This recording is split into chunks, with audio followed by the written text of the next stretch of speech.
Pag-o pa man ang pangalan nga aton subong ginapasidunggan, mayara inisang istorya nga ginhalinan. Isa ka handom nga amat-amat nga nahurma, isa ka komunidad, kag isa ka misyon. Gintilawan man kita sang tion, pero nagsulong kita sang pagpag-o kag nagpabilin sa kinaandan.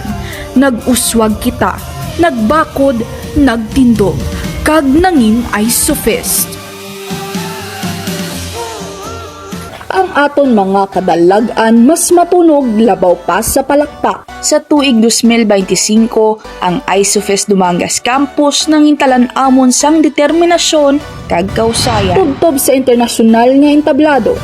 Ang aton mga estudyante ginadala ang pangalan nga ISOFEST Dumangas Campus sang may dako nga kumpiyansa kag kahinadlan.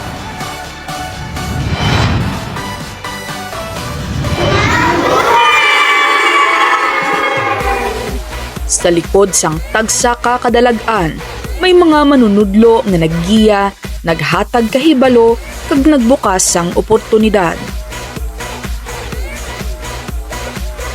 Paagi sa serbisyo sa komunidad, ang aton mga manunudlo nagahatag kahibalo, paglaom, kag pagbag-o. Labaw sa mga pasilidad kag mga pasidungog, may mas malawig pagid kita nga misyon.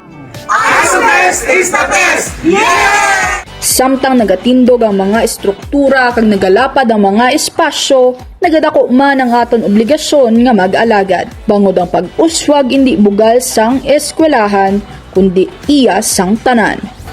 Nagatindog kita nga isa, nagahanduraw sang nagligat. Ginahakos ang subong, nagahimakas para sa palaabuton. ISOFEST is the best. ISOFEST is the first one. Dumangas.